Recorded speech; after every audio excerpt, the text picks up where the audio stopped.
Hello friends, welcome to my channel. दोस्तों, आज की वीडियो हम लोग बात करने वाले हैं कि वन टाइम सेटलमेंट क्या होता है, इसको आप कैसे बात कर सकते हैं, कैसे करवाएंगे और वन टाइम सेटलमेंट करवाते वक्त क्या-क्या चीज़ों का आपको ध्यान रखना है। इसके अलावा मोस्ट इंपॉर्टेंट थिंग कुछ सवाल हम लेंगे जो कि वन टाइम सेटलमेंट से रिलेटेड है, ताकि जितनी भी क्वेरीज हैं आपकी वो सारी एक ही वीडियो में कंप्लीट हो जाए। तो वीडियो को दोस्तों पूरा ध्यान से देखिएगा और आपके सवाल कुछ रह जाएं तो आप कमेंट सेक्शन में ज़रूर उसको ड्रॉप कर दीजिएगा, ताकि हम उस पर आपको रिप्लाई कर दें। तो चलिए दोस्तों, वीडियो शुरू करते हैं। वीडियो स्टार्ट करने से पहले दोस्तों बोलना चाहूंगा, चैनल पर नए हैं तो चैनल सब्सक्राइब कर लीजिएगा, बेल आइकन प्रेस करना बिल्कुल ना भूलें और वीडियो को लाइक जरूर करें और ज्यादा से ज्यादा शेयर करें ताकि ज्यादा से ज्यादा लोगों को हेल्प हो सके। तो चलिए दोस्तों, वीडियो शुरू करते हैं। दोस्तों, सबसे पहले बात मैं आपको बताना चाहूंगा कि इससे पहले भी मैं अपने चैनल पे 2 वीडियो बना चुका हूं कि लोन सेटलमेंट कैसे करें, 2 पार्ट्स में। उस पर भी आप लोगों ने काफी अच्छा प्यार दिया था, मुझे 90,000 प्लस व्यूज मिले हैं मुझे उन वीडियोस पे। तो अगर आपको लोन सेटलमेंट कैसे करना है उससे रिलेटेड कोई भी क्वेरी है आपका, तो वो दोनों वीडियो जाके देखिएगा। आई बटन में मैं इन दोनों वीडियो का लिंक दे दूंगा आपको, तो वहां से भी आप उस वीडियो पे चले जाएंगे, तो उससे भी आपको काफी हेल्प मिलेगी। अब बात करते हैं वन टाइम सेटलमेंट की। देखिए, ओटीएस नॉर्मली बोला जाता है लैंग्वेज में, बैंकिंग लैंग्वेज में इसको वन टाइम सेटलमेंट बोला जाता है। वन टाइम सेटलमेंट का मतलब है दोस्तों कि आप बैंक से सेटलमेंट की बात करते हैं और बैंक को एक बार में पैसा देके खत्म कर देते हैं, अपनी पूरी कहानी, पूरा सेटलमेंट का केस खत्म कर लेते हैं, बार बार ईएमआई के चक्कर में नहीं पड़ते हैं। अब जो पहला कुछ सबसे इंपॉर्टेंट सवाल है दोस्तों कि why one time settlement is necessary. Actually दोस्तों होता क्या है कि वन टाइम सेटलमेंट इसलिए ज्यादा अच्छा माना जाता है, इसलिए बेस्ट माना जाता है इनफैक्ट, रादर देन कि आप ईएमआई सेटलमेंट कराए, कि जब आप बैंक को दिखता है कि आपका केस बहुत ज्यादा फंस चुका है आपका, कि बैंक से बैंक कस्टमर से किसी भी तरह से वसूली नहीं कर पा रहा है, पैसा अपना नहीं ले पा रहा है, तो बैंक भी चाहता है कि ठीक है, सेटलमेंट करते हैं और केस खत्म करते हैं। लेकिन उसमें बैंक प्रेफरेबिलिटी देता है कि एज ए कस्टमर आप सोचते हैं कि मेरे को ईएमआई में मिल जाए सेटलमेंट, ताकि मैं थोड़ा थोड़ा करके चुका दूं। तो सेटलमेंट आपको ईएमआई में भी मिल जाता है, लेकिन वहां पर क्या होता है दोस्तों कि जो मैक्सिमम वेवर होता है, आपको जो मैक्सिमम डिस्काउंट मिलना चाहिए आपको सेटलमेंट करवाते वक्त, बैंक वो आपको नहीं देता है। क्यों? क्योंकि बैंक को या फिर जो आपका ऑफिसर होता है जिसके पास आपकी केस होती है, उसको डर हमेशा लगा रहता है कि कहीं ऐसा ना हो कि सेटलमेंट भी मैं ऑफर कर दूं, कस्टमर सेटलमेंट भी ले ले और उसके बाद वो पेमेंट ना करे, तो उस केस में आप उनका जो पैसा है वो फिर से फंस जाएगा, जो सेटलमेंट करवाया है वो फिर से ब्रेक हो सकता है। तो इसी वजह से बैंकिंग जो ऑफिशियल्स होते हैं, जो रिकवरी वाले होते हैं, वो भी यही चाहते हैं, यही कोशिश करते हैं कि एक ही बार में वन शॉट में पेमेंट हो जाए और खत्म करे कहानी, ना लेना है ना देना दो, एक ही बार में तिया पाचा खत्म करते हैं, उनका ये कंसर्न रहता है। अब अब सबसे पहले कंसर्न होता है कि क्या ऐसी कोई पॉलिसी है कि ये वन टाइम सेटलमेंट की कोई पॉलिसी की आप उसके थ्रू उनसे अप्लाई कर सकते हैं। तो दोस्तों, कुछ बैंक पॉलिसी ऐसी बनाते हैं, जैसे कि पीएनबी ने ऑफर दे रखा था वन टाइम सेटलमेंट का, मैंने उसकी भी वीडियो बनाई थी, तो आप वो वीडियो जाके देख सकते हैं, उससे भी आपको काफी हेल्प मिलेगी जो पीएनबी के कस्टमर्स है। अदरवाइज बाकी अदर बैंकों में ऐसी कोई स्पेसिफिक पॉलिसी नहीं है सेटलमेंट करवाने वाली कि हाँ, उस पॉलिसी के अंडर में आप अप्लाई करें तो आपको मिलेगा ही मिलेगा। ये फाइनली जो डिसाइड होता है वो बैंक ही डिसाइड करता है, जिसके पास आपका केस से जो ऑफिसर्स होते हैं वो डिसाइड करते हैं। बट वन टाइम सेटलमेंट में आपको ये फायदा मिलता है कि बैंक भी चाहता है कि एक बार में कहानी खत्म करो, कस्टमर को जो पैसा है उससे लो, कस्टमर को सेटलमेंट लेटर दो और उससे पैसा लेके कहानी खत्म करो। तो वन टाइम सेटलमेंट सबसे ज्यादा बेनिफिशियल रहता है इस मामले में कि आपको मैक्सिमम वेवर मिल सकता है। बिल्कुल क्रिस्टल क्लियर बोलूंगा मैं। अगर आप ईएमआई में लेते हैं तो जहां आपको, अगर सपोज एग्जांपल के तौर पे आपको लेके बता के चलता हूँ कि सपोज दैट आपका 1 लाख का आउटस्टैंडिंग है, और अगर आप वन टाइम सेटलमेंट बात करने वाले थे, तो जहां बैंक आपको 30,000 35,000 में सेटलमेंट करने वाला था, कर देता आपको सेटलमेंट, लेकिन आपने जैसे ही बोला कि सर मुझे ईएमआई में चाहिए बिकॉज फंड नहीं है, तो बैंक उसी सेटलमेंट अमाउंट को आपका, जो आपका शायद वन टाइम में 35,000 में हो सकता था सेटलमेंट, बैंक उसी अमाउंट को आपसे 50,000 रुपए का आपको सेटलमेंट ऑफर करता है, जिसमें कि आपको 3 ईएमआई या फिर 6 ईएमआई कर दी जाती है।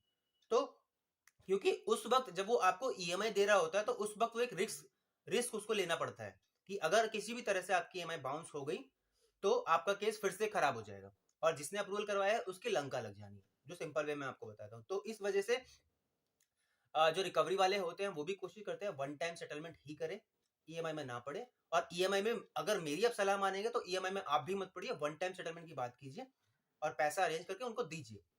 वन टाइम सेटलमेंट दोस्तों आपको मैक्सिमम डिस्काउंट मिल सकता है। अब काफी लोग पूछेंगे कितना डिस्काउंट मिल जाता है, तो दोस्तों बिल्कुल साफ क्रिस्टल क्लियर बोलना चाहूंगा, कोई कैलकुलेशन नहीं है इस चीज की कि कितना मैक्सिमम डिस्काउंट मिल सकता है, बट हाँ, अप टू 90% तक का डिस्काउंट मिल जाता है आपका, अगर आपकी किसकी सिचुएशन वैसी है। हर case customer to customer, bank to bank vary करता है, सभी की सिचुएशन एक जैसे नहीं होती है। तो जिसकी किस्मत बहुत ज्यादा अच्छी होती है, जिसका वेवर बहुत ज्यादा मिलता है, तो अप टू 90% तक का वेवर मिलता है, 92% तक का वेवर मिल जाता है, मैंने दिया हुआ है। और मैं वो वीडियो बना भी चुका हूं अपने चैनल पे, तो वो भी आप देख सकते हैं मेरे चैनल पे जाके। अब दोस्तों, अब ये सवाल आता है कि सर अप्रोच कैसे करें। तो पहले 2 वीडियो बना चुका हूं मैं, अब फिर से कुछ पॉइंट्स उसके हैं जो मैं इस वीडियो में आपको बता दूंगा। यहाँ दोस्तों बोलना चाहूंगा, वीडियो थोड़ी लेंदी होने वाली है, तो जिनके पास टाइम कम है, जल्दी है, तो वो वीडियो को स्किप कर सकते हैं, बिकॉज यहाँ मैं सारे टॉपिक कवर करने वाला हूँ वन टाइम सेटलमेंट से रिलेटेड। अब दोस्तों इसमें साफ सीधी बात ये है, अगर आपका सिचुएशन अगर आपको वन टाइम सेटलमेंट करना है और आपको मैक्सिमम डिस्काउंट लेना है, तो सबसे पहले आपको क्या करना पड़ेगा, वेट करना पड़ेगा कि आपका केस रिकवरी में जाए। जब तक दोस्तों आपका केस बैंक के पास है, बैंक आपको इस तरह की कोई भी लुभावनी स्कीम नहीं देने वाला है, क्योंकि बैंक का एक ही काम है, आपसे ज्यादा पैसा वसूल करना। जितना ज्यादा वो पैसा आपसे वसूल करेगा, उतनी ही उसकी प्रॉफिटेबिलिटी बढ़ेगी। तो बैंक कभी भी नहीं चाहेगा कि आपसे आपके ऊपर अगर 100 रुपए का आउटस्टैंडिंग है, तो आपसे वो 90 रुपए भी ले। बैंक पूरी कोशिश करेगा आपसे पूरे 100 रुपए ले, 98 ले, 95 ले। बैंक ये कोशिश करता है। तो बेस्ट डील और अच्छी डील कभी भी आपको बैंक की तरफ से मिलने के चांसेस बहुत ना के बराबर होते हैं, अनटिल अनलेस कि आपकी कोई बैंक में सेटिंग ना हो। सेटिंग का मतलब आप जानते हैं, जुगाड़।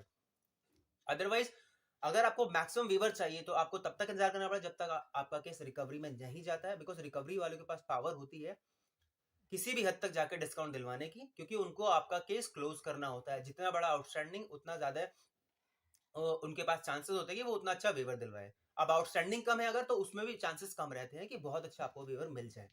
इस पे भी दोस्तों ये बातें डिपेंड करती है। और दोस्तों यहाँ मैं एक चीज आपको बोलना चाहूंगा, जो मैं आपसे बातें कर रहा हूँ, मैं वो बातें नहीं कर रहा हूँ जो ये कहीं लिखी और पढ़ी गई हैं। मैं खुद सेटलमेंट्स करवाता हूँ, मेरी एजेंसी है बेसिकली। सो हम जो प्रैक्टिकल लाइफ में देखते हैं, प्रैक्टिकल कस्टमर से सेटलमेंट करवाते हैं, मैं वो एक्सपीरियंस आपको बता रहा हूँ। मोर देन 75 प्लस सेटलमेंट्स करवा चुका हूँ। सो मैं वो उस प्रीवियस एक्सपीरियंस के अकॉर्डिंग आपसे बात कर रहा हूँ। कोई भी सुनी सुनाई देखी दिखाई बात करके आपसे बात नहीं कर रहा हूँ। मैं ऑन रिकॉर्ड्स बात करते हैं, प्रॉपर तरीके से बात करते हैं। अब दोस्तों को सवाल ले लेते हैं, जिनके की आपके मन में सवाल होंगे, तो हम उसको खत्म कर लेते हैं।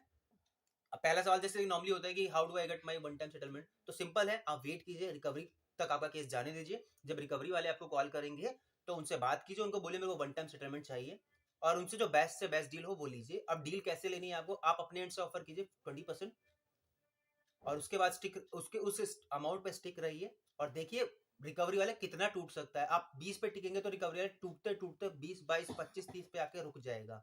अगर आपकी बार्गेनिंग स्किल अच्छी है, अगर आपकी स्किल्स अच्छी नहीं है दोस्त, तो इसमें रिकवरी वाले गलती नहीं है, वो आपसे ज्यादा पैसा वसूलेगा। तो यहाँ पर आपको अपनी बार्गेनिंग स्किल्स अच्छी करनी बहुत ज्यादा इंपॉर्टेंट है। और बार्गेनिंग स्किल्स कैसे अच्छी करनी है, उसके लिए आप हमारे चैनल की काफी वीडियोस देख सकते हैं, उसमें आपको काफी हेल्प मिल जाएगी। अब दोस्तों दूसरा सवाल, what is mean by one time settlement. One time ये मैं आपको पहले बता चुका हूँ। वन टाइम सेटलमेंट का मतलब है कि बैंक से सेटलमेंट लेटर लेना है, जो कि एक वन शॉट में पेमेंट जाना है। एक बार में सेटलमेंट लेटर लीजिए और उसको पेमेंट कीजिए और अपना आपका केस खत्म कीजिए। और पॉसिबल है तो एनओसी लेना बिल्कुल ना भूले दोस्तों। अब एक जो मोस्ट इंपॉर्टेंट सवाल है, can I get loan after one time settlement. तो दोस्तों इसके सवाल का जवाब आपको हो सकता है अच्छा ना लगे, बट यस, अगर आप वन टाइम सेटलमेंट करवाते तो उसके बाद चांसेस कम है। आपने सेटलमेंट करवा लिया, चाहे वन टाइम करवाएं चाहे आप ईएमआई में करवाएं, तो उसके बाद चांसेस खत्म हो जाते हैं कि बैंक आपको कोई नया लोन दे। आज की डेट में आरबीआई बहुत ज्यादा स्ट्रिक्ट हो गया है, डिफॉल्टर्स को लोन नहीं मिल रहा है। ये बहुत उन लोगों के लिए बैड न्यूज है जो कि डिफॉल्टर कैटेगरी में आ चुके हैं दोस्तों। तो दोस्तों उम्मीद करता हूँ आपको मेरा आज का वीडियो पसंद आया होगा। चैनल पर नहीं है तो चैनल सब्सक्राइब कीजिए, बेल आइकन प्रेस कर लीजिए। कोई सवाल है तो बिल्कुल कमेंट सेक्शन में डाल दीजिएगा, और अपना प्यार दोस्तों देना ना भूले हमारे चैनल को। थैंक यू सो मच दोस्तों, बाय बाय।